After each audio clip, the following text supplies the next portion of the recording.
A very good morning to all of you and welcome back to the GMOA Academic Cover Program. Today's topic is it's a very important topic, hypertension, to treat or not to treat. The resource person for today's lecture is Dr. Suranga Manilgama. He is the consultant physician based at Colombo Teaching Hospital, Sri Lanka. Dr. Manilgama graduated from Medical Faculty, University of Colombo, and obtained the board certification as the consultant physician in 2012. He became the first Sri Lankan to receive the prestigious Global Academic Fellowship from American College of Physicians in 2019. He also completed the fellowship in diabetes at the Mayo Clinic, Rochester, USA in 2022. He has served as an executive member in various professional academic organizations, including honorary joint secretary in 2018 and treasurer 2019 to 2021 to Ceylon College of Physicians, the founder honorary joint secretary to Sri Lanka College of Internal Medicine in 2016 up to 2018, and treasurer to Candy Society of Medicine 2019. He is currently the co-editor to Asian Journal of Internal Medicine and a member of the editorial board of the Journal of Ceylon College of Physicians.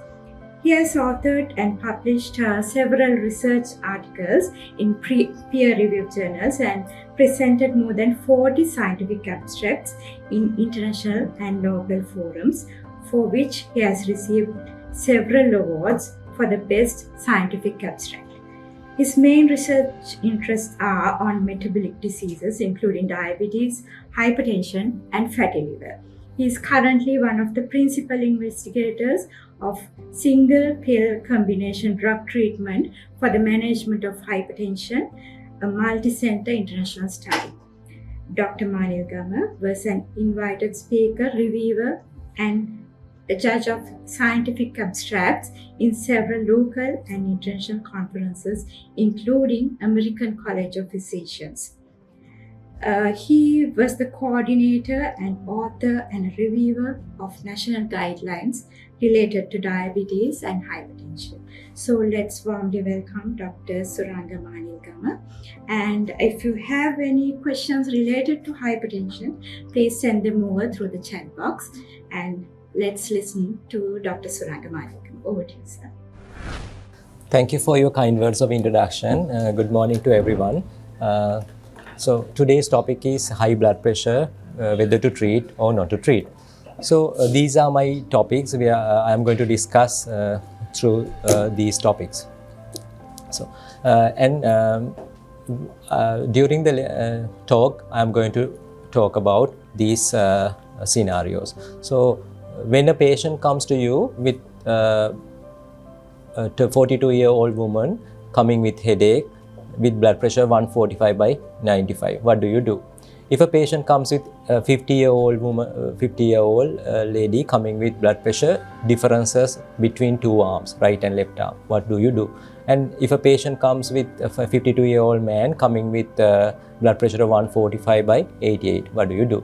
And again, another patient coming to you with blood pressure of 220 upon 140, and again another patient comes with 200/120 milligrams per deciliter. What do you do? Yes, so we'll look at the burden of the disease. The hypertension is one of the commonest preventable causes of premature morbidity and mortality worldwide, and it is a major risk factor for most of the cardiovascular disease, including stroke, myocardial infarctions, heart disease, chronic kidney disease, and peripheral arterial disease. And about 25 to 30% of adult population are hypertensive, and it is the most difficult single risk factor to control. And in worldwide study in WHO, they have found that about 40 to 50% of patients are under control. Even though they are on treatment, the pressure is not under control. And usually they are asymptomatic until they get severe symptoms or till they get any complications. And again, about 7.5 million people every year will there will be more mortality due to the disease. And in Sri Lankan study, it has found that 1/3 of people are hypertensive, and about 25 to 30% of them don't have proper control. Yes. So let's see, how do you classify hypertension? Could be due to primary hypertension. About 90% of patients, we call it primary or essential hypertension, and rest of the people, about 10%, there may be a secondary cause for the hypertension. There may be underlying cause. So what are the risk factors for primary hypertension? The age, the male sex, and family history of hypertension, other diseases like diabetes, obesity, dyslipidemia, and the preventable risk factors like smoking, alcohol, everything would give rise to hypertension. And again, the dietary sodium excess, when they take a lot of sodium, that also predisposed to hypertension. And stress, lack of physical activity, and low potassium diet, everything would contribute to the occurrence of primary hypertension. So how do you diagnose? So there are several methods of diagnosing. So you can use office, or we call it clinic blood pressure measurements. When a patient comes to us, so we usually do clinic blood pressure measurements. And also we can use home blood pressure measurements. The devices are available in most of the households, so we can use home blood pressure measurements. Again, we can use ambulatory blood pressure measurements. We can have 24-hour blood pressure monitoring and have the average value. So how do you define hypertension? So when you are using office blood pressure or clinic blood pressure, the cutoff values are 140 upon 90. And when you are using ambulatory blood pressure, it would be the 24-hour average, the cutoff would be 130 to 80. When you use home blood pressure measurements, the cutoff would be 135 to 85. Yes. So how do you define? Hypertension is defined as clinic office blood pressure, systolic blood pressure more than 140, more than or equal to 140, and or diastolic blood pressure more than or equal to 90 millimeter per Hg. And you should confirm the values after repeat examination. So how do you classify? According to the value, we can further classify.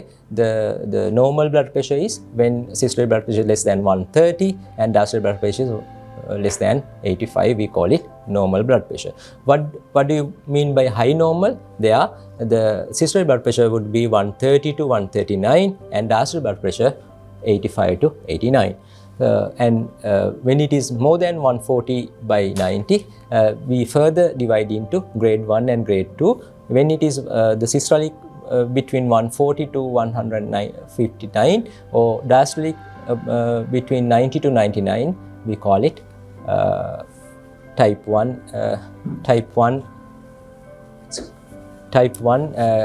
the grade 1 hypertension. And when it is more than 160 or when the diastolic more than 100, we call it grade 2 hypertension. And what is isolated systolic blood pressure, where the diastolic blood pressure is normal but systolic blood pressure is more than 140. Yes. So I am going to introduce you to two terms. What is white coat hypertension? White coat hypertension is where when patient comes to a hospital or when patient sees a doctor, their blood pressure will go up. So the clinical office blood pressure will be higher than 140 by 90, but when you check the blood pressure at the home or by ambulatory blood pressure, then the blood pressure would be normal. The reverse phenomenon is mass hypertension, where when they come to our clinic, when they come to hospitals, their blood pressure is normal, but when you check at home or when you check by ambulatory blood pressure, then that will be high. Both mass hypertension and white coat hypertension, they carry high risk, high cardiovascular risk than normal population. So we need to see how do you measure blood pressure. That is most important thing, because most of the patients would come to you with high values of blood pressure. So we need to know how are we going to measure the blood pressure. So steps, some of the steps you need to take before measurements. So you have to make sure that patient has not taken caffeine, has not exercised, or smoked for about at least 30 minutes before blood pressure measurement, and they have emptied their bladder, and when you are checking the blood pressure, you make sure that they are seated comfortably on a chair and feet touching the floor in a quiet environment at least for 5 minutes before beginning of blood pressure measurements. And again, you need to remove clothing covering the location of cuff placement, and neither patient nor observer should talk during the period of when you are measuring the blood pressure, because when you talk to the patient and patient is trying to answer the questions, and their or anger or the emotions can come out, and the blood pressure values would be different. Then when we are checking, you make sure that legs should be uncrossed. And what are the other when you are using the cup, you need to use the standard size of cup, usually 12 to 13 centimeter wide and 35 centimeter long cup. And if you use smaller one, that would give rise to higher values, and if you use a large one, that would give rise to lower values. Therefore, and again, the cuff should be positioned at the level at the heart with the back and arm supported to avoid muscle contractions. So this is the figure what I have been talking about. So sitting comfortably, feet on the floor and back supported, and the cuff is at the heart level, and this is how we should measure the blood pressure in a patient coming to our clinic, or when they are when we are advising them to get checked blood pressure at home, when they are taking home measurements also, they need to follow these steps. And what we recommend is take at least 2 measurements 1 to 2 minutes apart. If there are substantial difference between 2 values, then we ask them to take the third measurement also, and then record the average of the last 2 blood pressure measurements as the clinic measurement. So you take 2 apart 1 to 2 minutes, and if those 2 are different, then you take the third one, then you average second and the third value and take the average value as the blood pressure. Okay, so we are coming back to our case 1. So I told the case 1 is 42-year-old woman presents with headache to GP. So her blood pressure was 145/95. So we need to ask what is the circumstance. It's very important why patient has come to the GP. So she has, when further inquiry, it is found that she has chronic headache for more than 10 years, and it's the diagnosis of migraine is likely, and patient has had infrequent attacks in the past, but the frequency has increased over last 2 months duration, because she is a banker and she is sitting for an exam in a month's time. So she's little bit stressed up, and her usual routine has been disturbed. So that's why she is coming with the blood pressure of 145/95. Where what are we supposed to do? You need to correctly measure the blood pressure, and you may have to take several other readings, and you have to make sure whether whether she is having high blood pressure. So you make sure, so you take few values, and you make sure you need to look at the circumstance of the patient before confirming the diagnosis. So during the measurements, there are few more things to be done. So when you are measuring the blood pressure for the first time, you measure both arms, blood pressure of the both arms. If the difference between 2 arms are more than 10, then you have to take the upper value as the blood pressure. If it is more than 20 between two arms, then there may be another underlying reason to have that difference. So we may have to investigate for the difference. Okay. So our second case, a 50-year-old woman presents to the GP with some other illness, and patient, she was otherwise asymptomatic and there was no history of diabetes, dyslipidemia or any other cardiovascular disease, but her blood pressure, there was a difference, right arm of 150/96 and the left arm of 136/88. The difference is less than 20, and these values were her average values are given, so there is a difference. So I will the value what we take is the higher value, where 150/90. Her average blood pressure is taken as 150/96. Okay, yeah. So when we so according to the class of the blood pressure, so we'll see when we are going to repeat the blood pressure. If the blood pressure is less than 120/80, then you can repeat it every yearly, annually. And if it is between 120/29, diastolic between 80/84, then you can repeat it annually, at least annually. And then if patient has got higher normal blood pressure, that is systolic blood pressure between 130/139, diastolic blood pressure between 85/89, then again you can repeat annually, but you have to make sure that patient does not have any other cardiovascular disease, or whether patient has had any other risk factor for cardiovascular disease. And you also consider that patient may be having mask hypertension or white coat hypertension. So you may have to, accordingly, you may have to check the ambulatory blood pressure or the home blood pressure. And if it is if patient comes to you with grade 1 hypertension, you have to repeat the blood pressure within 2 to 4 weeks. And if it is grade 2 hypertension, where it is 140 to 160 to 179 systolic, or diastolic 100 to 109, you are requested to repeat blood pressure within 2 weeks time, within few days time. Okay. And if it is more than 180/110, we call it severe hypertension. Then you have to make sure that patient does not have any hypertension mediated organ damage. So I will come back.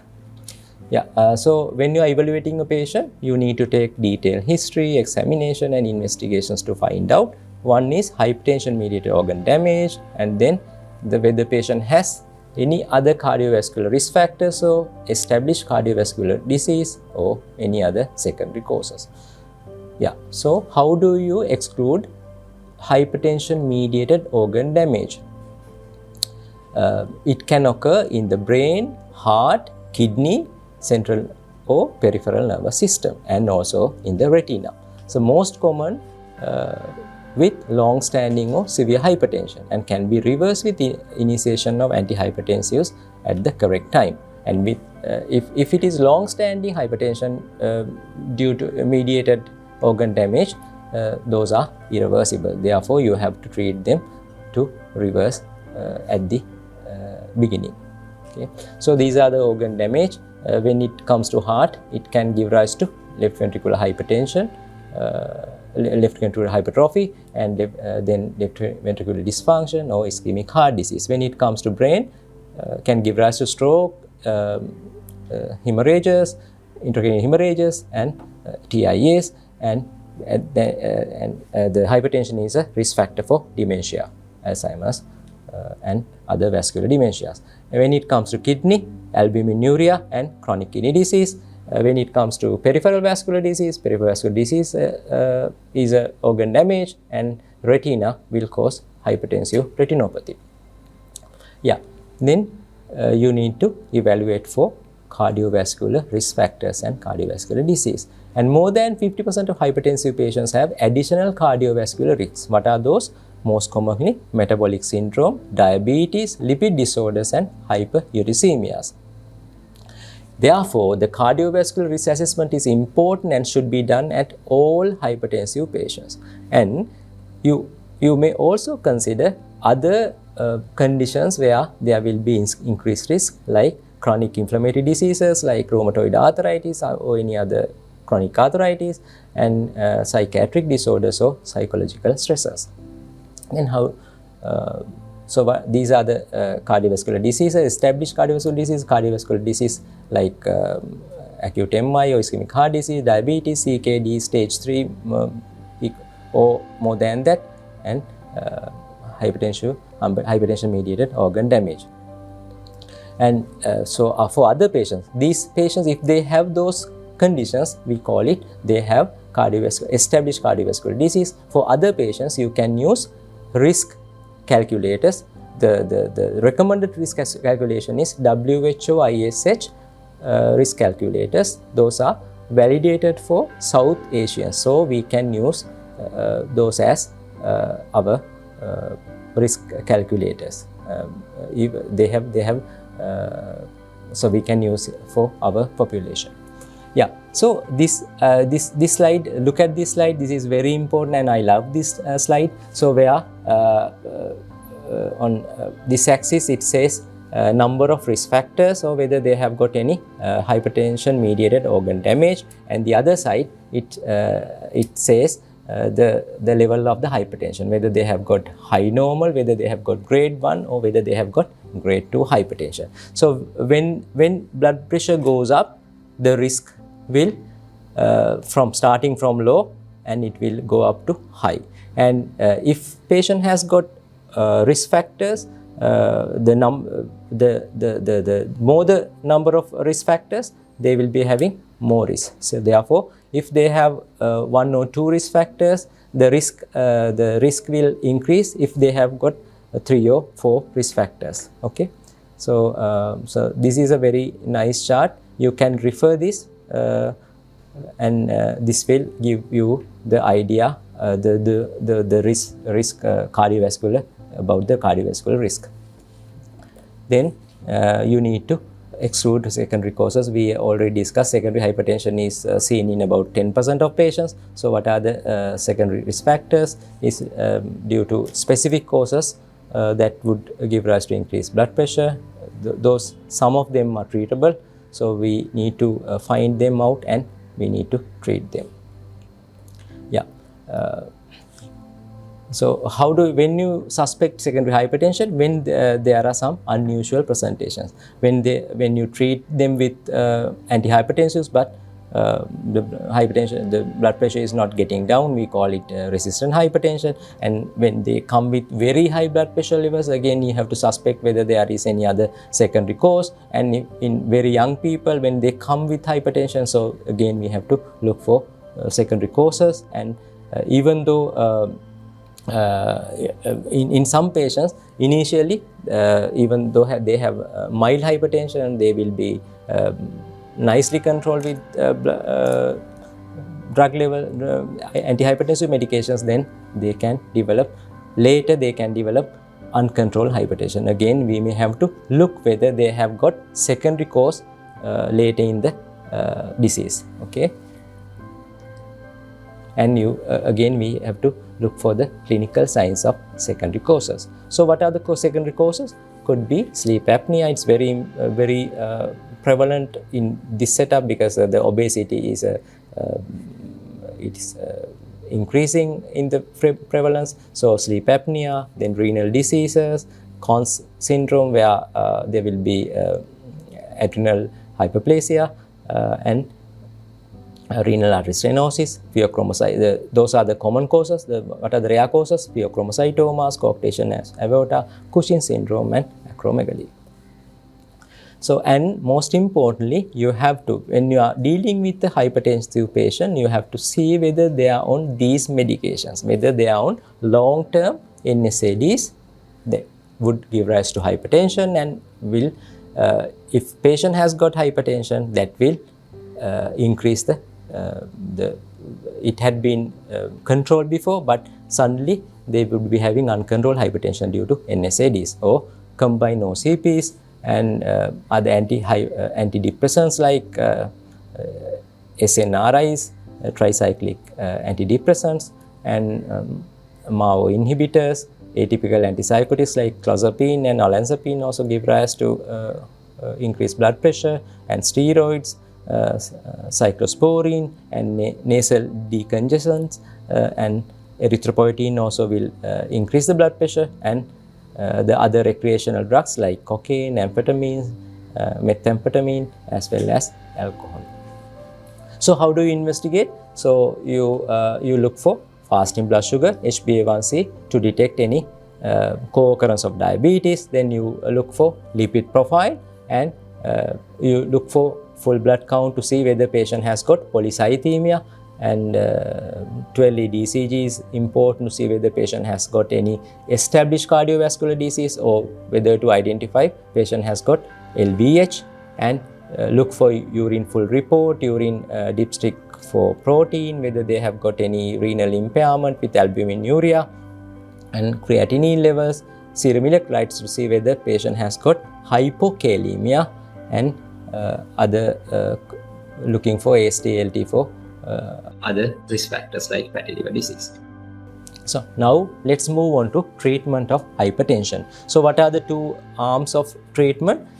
First thing is lifestyle changes, lifestyle modification. The second thing is pharmacological management. So what are the lifestyle measurements?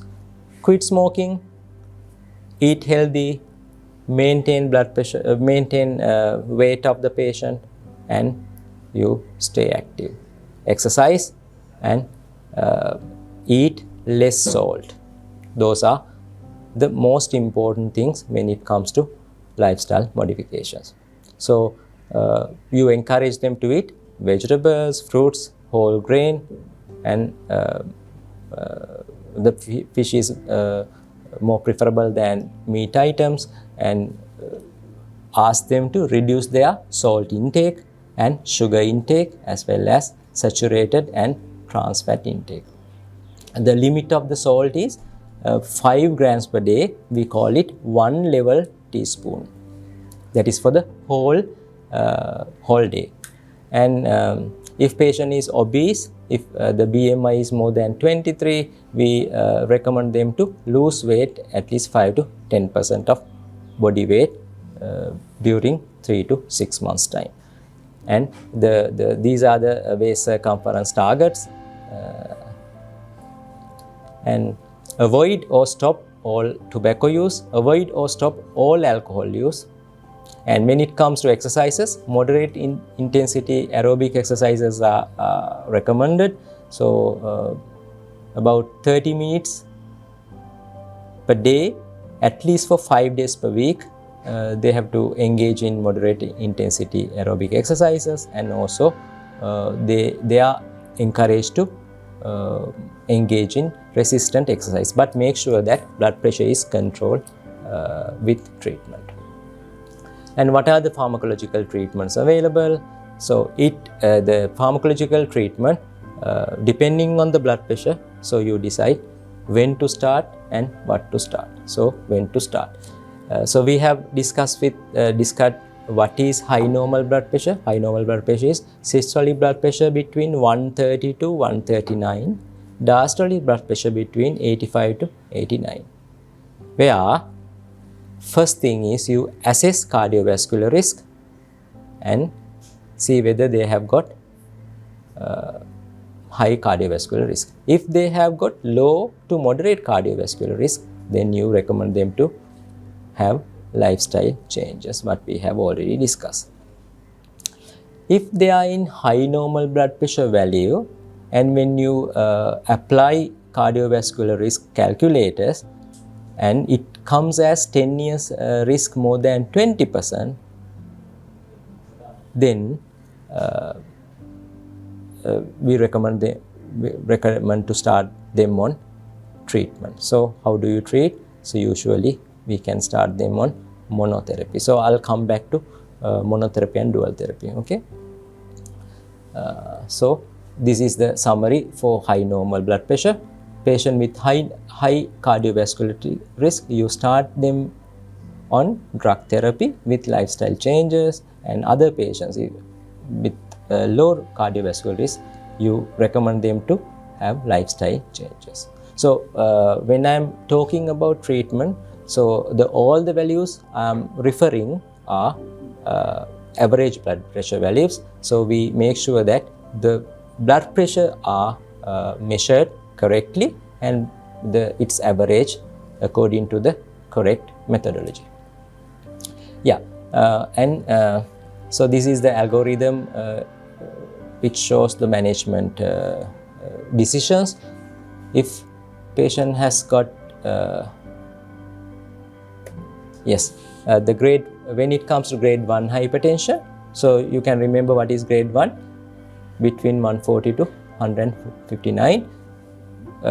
Grade 1 hypertension, you again assess the cardiovascular risk.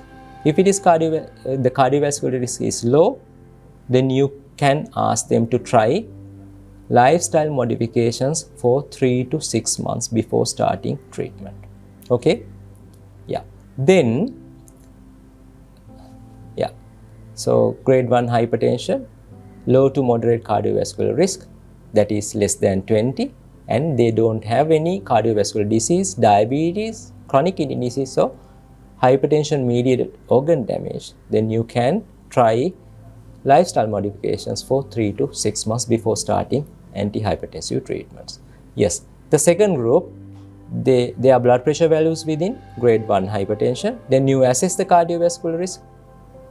Yeah, cardiovascular risk is more than 20, or if they have got cardiovascular disease, established cardiovascular disease, diabetes, chronic kidney disease, or organ damage, or the risk is 10-year risk is more than 20%, then you start them on treatment. So our case 3, that patient is 52-year-old man, present to the routine medical clinic, and patient has had average blood pressure of 144/88, and rest of the examination was normal, and patient has had diabetes for more than 12 years, dyslipidemia for 5 years, so lot of risk factors, cardiovascular risk factor, diabetes is there, dyslipidemia is there, and again patient has had the mother has had MI at the age of 62, the strong family history, and the current blood sugar level is 150, so that is uncontrolled blood pressure, so definitely you need to start them on antihypertensive therapy. So what are you going to start? Usually monotherapy. Yeah, so then look at the second group, that is grade 2 hypertension. In grade 2 hypertension, you recommend, so we need to start them on antihypertensives immediately. Yeah, upon confirmation of grade 2 hypertension, you start them both lifestyle modifications and oral antihypertensive treatment. Okay, in summary, immediate initiation of pharmacological intervention is indicated for grade 2 hypertension or grade 1 hypertension with high cardiovascular risk. Yes, now so we have discussed when to start, now how to start. Okay, so now the treatment strategy. So the stepwise approach is recommended. Step 1, starting from step 1, 2, 3, 4. Yeah, this is the algorithm. I will discuss each and every separately. Yes, so the pharmacological therapy. What are the pharmacological therapy? The first line antihypertensives are RAS blockers. What are the RAS blockers? ACE inhibitors and ARB blockers. Then the calcium channel blockers. The preferable calcium channel blockers are dihydropyridine calcium channel blockers. Those are nifedipine and amlodipine. Then the third group is thiazide and thiazide-like diuretics. Okay, HCT, hydrochlorothiazide, and indapamide are available in our setup. Usually the beta blockers are not recommended as initial therapy. Okay, yeah. So when it comes to combination therapy, so what are the preferred combination? So you can combine thiazide or thiazide-like diuretics with RAS blockers. You can combine thiazide with calcium channel blockers, and you can combine RAS blockers with calcium channel blockers, and you can combine dihydropyridine calcium channel blockers with beta blockers in later stage. But combination of ACE inhibitors and ARB is not recommended. will give rise to side effects, hyperkalemia, so it's not recommended. And again, combination of beta blockers and non-hydropyridine calcium channel blockers, verapamil and diltiazem, are not recommended because both will cause bradycardia. Okay, so and when to start, we have already discussed. Now how to start. Yes, so the first thing is, if patient warrants treatment, so we know now who warrants treatment and who does not warrants treatment. So if patient is qualifying for treatment, then you assess whether they are the low risk grade 1 hypertension, if their age is more than 80, and if they are frail. Then if all three are present, then you go to low dose monotherapy. You start them on low dose monotherapy. So what are those? We have already discussed. So you can start them on any of those treatment. Okay, and if they are not qualifying for these above the age, frailty, and the low risk, then other patients you can start them on dual low dose combination. So we can start them on dual low dose. So we start them on 2 antihypertensives from the beginning, but we start them on low dose. There are some practical issues in our setup because we do not have combined pills available in the government sector, and again, if you give them HCT 12.5, they have to break the tablet, and all the strengths are not available in our setup, but the guidelines recommend this. So better to start them on dual low dose combined therapy. Okay, and so now these patients, low risk grade 1, patients more than 80 or frail patients, we have already started them on low dose monotherapy, and you assess them in 1 to 2 months time, and the blood pressure is not controlled. What do you do? So you can do either increase the monotherapy, the dose you can increase, or otherwise you can start them on dual low dose combination. Got it? Okay, yeah. Now, so the both arms, so we have started them on low dose, or we have started them on increased the monotherapy, high dose. The blood pressure is not controlled in 1 to 2 months time. What do? You go for dual high dose therapy. Okay, and you assess them in 1 to 2 months time, and blood pressure is not controlled. You can start them on 3 drug combinations, where you can start RAS blockers, calcium channel blockers, and thiazide or thiazide-like diuretics. And still you assess the patient in 1 to 2 months time, and blood pressure is not controlled, then better refer them to a specialist care, looking for secondary causes or any other reasons to evaluate. Okay, so the step 1, dual low dose, or either dual low dose or low dose monotherapy. Then step 2, dual full dose combination. Step 3, triple combination. Step 4, look for resistant hypertension, and in those patients you can consider starting spironolactone. That is a very good drug for resistant hypertension. Yeah. So what is isolated systolic blood pressure? So where systolic blood pressure is more than 140, but they have normal low diastolic blood pressure. This entity is common among elderly as well as young individuals, including children and adolescents. And the treatment of isolated systolic blood pressure should be the same as for people with both raised systolic and diastolic blood pressure, where if systolic blood pressure is within grade 1 hypertension, you take them as having grade 1 hypertension. If their systolic blood pressure more than 160, then you take them as grade 2 hypertensive. Yeah. Is there a place for beta blockers in hypertension? Yes, beta blockers should be considered in regime in those with heart failure, if they have coronary artery disease, and if they have atrial fibrillation, and also in pregnancy, or if they are planning to become pregnant. So in heart failure, what are the what are the ideal beta blockers? There are three: carvedilol, metoprolol, and bisoprolol. Those have shown survival benefit in patients with heart failure. And in pregnancy, ideal beta blocker is labetalol.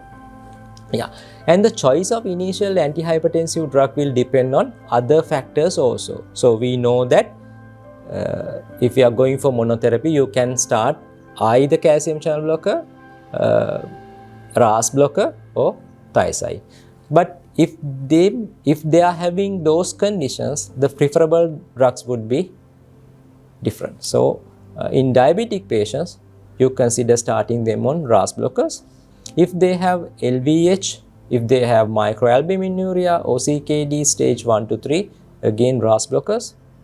And if they have symptomatic organ damage, stroke, thiazide and calcium channel blockers are preferred. In stage 4 and 5, calcium channel blockers and RAS blockers, and you have to make sure they don't have and they don't develop any hyperkalemia due to RAS blockers. And in heart disease, beta blockers, ACE inhibitors, ARBs and calcium channel blockers. In heart failure, beta blockers, ACE inhibitors, ARBs and diuretics. And in peripheral vascular disease, usually we avoid beta blockers, and you can start them on RAS blockers and calcium channel blockers. Yeah. So this is what I was talking. Why combined therapy is indicated, that the control and the side effects are less with dual combination therapy, dual low dose combination therapy, rather than high dose monotherapy. Yeah, and how do you improve the compliance? You know, hypertension, just like other chronic diseases, diabetes, those are chronic illnesses where they need to take those medications for lifelong. So you have to reduce the complexity. So you try to give them, whenever possible, try to give them once daily hypertensive. What are those? You can use amlodipine, enalapril and losartan once daily. And whenever possible, whenever those are available, you go for single pill combination if patient can afford those. And simplify the drug list, because most of them have multiple cardiovascular diseases. They are on multiple drugs, polypharmacy. So you try to simplify the drug list as much as possible. And in our setup, so consider the availability of the drug, cost of the drug, and the affordability of the drug. So now let's look at the targets. So we have started treatment. Now we'll look at the targets. If patient is less than 65, target blood pressure should be 130, less than 130, 80 upon 80. If patient is more than 65, target would be less than 140, 90. But you make sure that you are not lowering the blood pressure less than 120, 70. Okay. If they can tolerate low blood pressure, that is okay, but in general, better not lower the blood pressure less than 120 upon 70. And so we were discussing severe hypertension. What is severe hypertension? Severe hypertension is when blood pressure is more than 80, systolic blood pressure, and diastolic blood pressure more than 120. So you may have heard two terms called hypertensive emergency and hypertensive urgency. What is hypertensive emergency? That is, patient is coming with severe hypertension plus acute organ damage. What are the acute organ damage? Stroke, heart failure, acute coronary syndrome, aortic dissection, and acute kidney injury or hypertensive encephalopathy. In those kind of patients, you need to admit them quickly and start them on intravenous antihypertensives. Otherwise, other patients, even though they have severe hypertension, they do not have acute end organ damage. We call them hypertensive urgency. They are, so again you have to evaluate them for acute organ damage. If they do not have acute organ damage, you can manage them at the outpatient. So we'll quickly go through hypertensive emergencies. So you need to take focus history, and you do targeted physical examination and do relevant investigations to look for to identify end organ damage. And so what are in history, what are the important points? You look for ask for chest discomfort, chest pain, that may indicate acute myocardial infarction or aortic dissection, and ask whether they have got acute severe back pain to exclude aortic dissection, and whether they have got any dyspnea to exclude pulmonary hypertension, and whether they are pregnant or whether they have POA to identify whether they are in preeclampsia or eclampsia.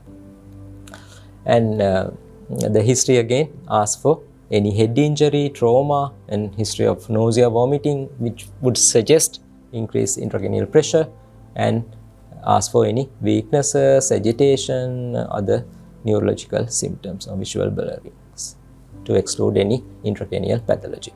So again, ask for the history of substance abuse. In this era, most of the patients, they would come following cocaine, amphetamine, or MAO inhibitor overdose. So you have to ask for that. And again, see whether the abrupt stop of treatment, whether they have stopped their treatment abruptly. So example, clonidine, we are not using much these days, but clonidine is a known cause to cause hypertensive emergency if we stop them quickly. Other agents also can give rise to emergency in rare instances. Yeah, so examination. So you look for any signs of pulmonary edema, and check both arm blood pressure, looking for differences, any differences in two arms, and see whether the GCS is okay, whether they have got any focal neurological signs, and look for fundal examination, do the examination of fundus, looking for other features to suggest grade 3 or grade 4 hypertensive retinopathy. So what are the investigations? Again, full blood count, looking for MAHA, serum electrolytes, looking for electrolyte imbalances, creatinine, looking for renal impairment, and troponin I, looking for acute heart problems. And CT and other investigations may warrant depending on the patient situation. So what is the management? You admit the patient, lower the blood pressure by administration of intravenous drug. The rate and the agents are differ according to the clinical context. Okay, so our patient, the fourth patient, 70-year-old woman,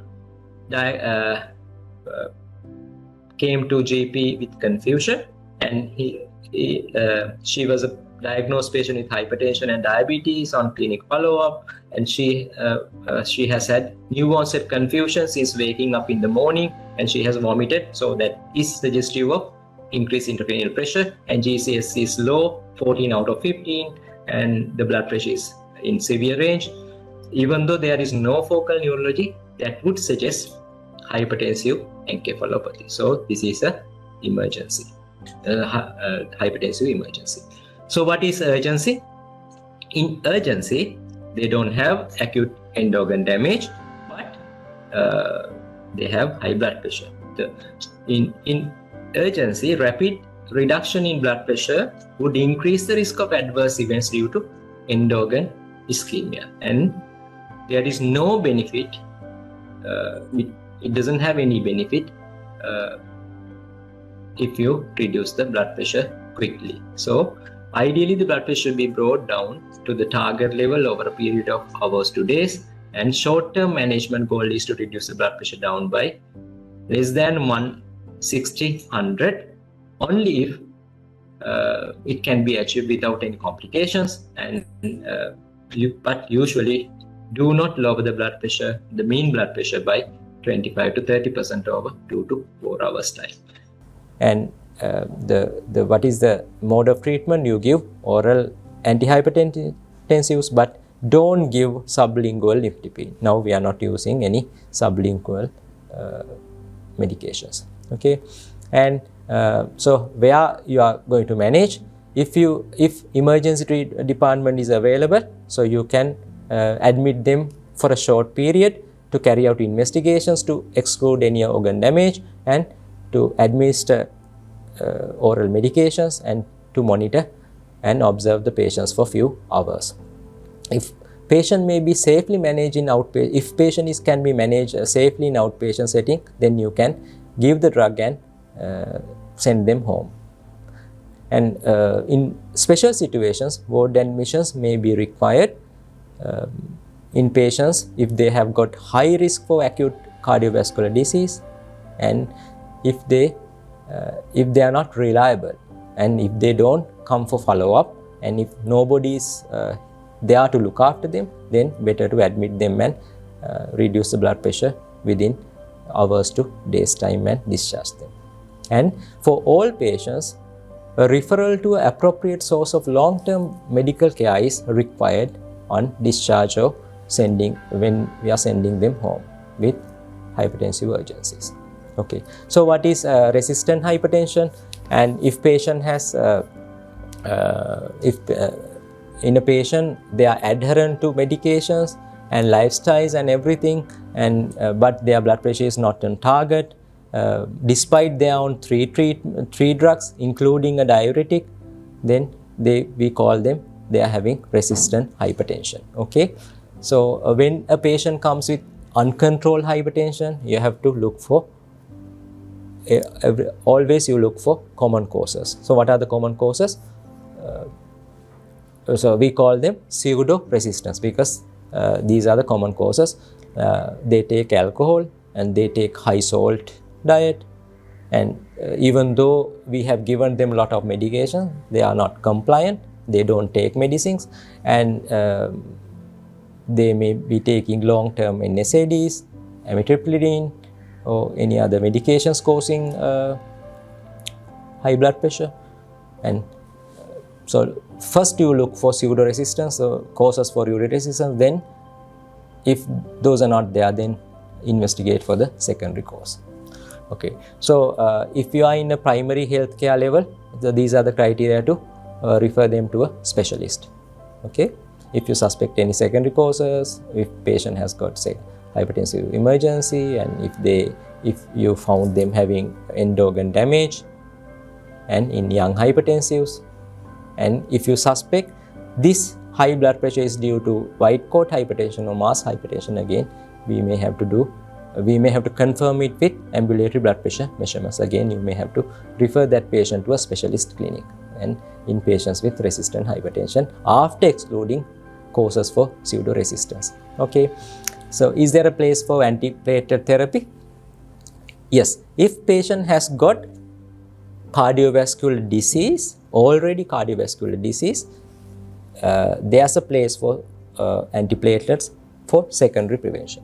But in patients, there is no place for antiplatelet as a primary preventive measure. There is no place. So don't start them on aspirin if they do not have any other cardiovascular disease. Okay, and statin therapy, secondary prevention, yes. The primary prevention, when they have uncontrolled hypertension and LDL level is more than 190, you can start them on high intensity statin, and LDL between 70 to 189, depending on the cardiovascular risk, you can start them on moderate intensity statin. So yes, so how do you follow up? Monitor response to drug treatment and lifestyle changes in every 1 to 3 months, more frequently in severe hypertension and intolerance to antihypertensives, and ask about drug compliance every time when they come to you, and also look for affordability, availability, and the cost of the treatment, and assess them their cardiovascular risk and end organ damage at least annually. Okay, so these are the summary of my talk is a silent killer. You need to assess cardiovascular risk and end organ damage, hypertensive mediated organ damage, and lifestyle interventions are recommended for each and every patient.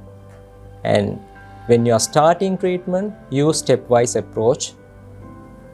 And the guideline recommends dual low dose combination therapy for selected patients, and consider common causes first in patients who are having uncontrolled hypertension. So this is a summary again, according to the blood pressure, what to start, when to start. These are my references. You can look for national guidelines for management of hypertension. There are two for primary health care and for secondary and tertiary health care levels. And the ISH Global Hypertensive Practice Guidelines issued in 2020 is also will give very good account. Thank you.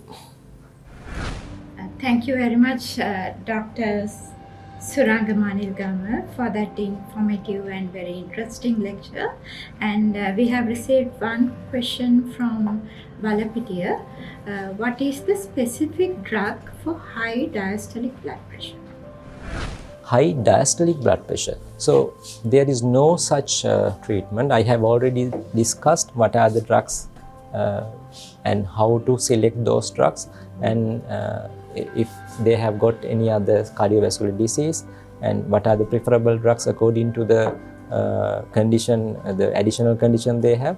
But there is no such drug for diastolic hypertension.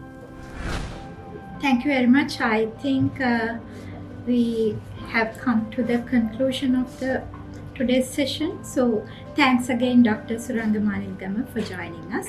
Thank you all for joining us today, and have a good day.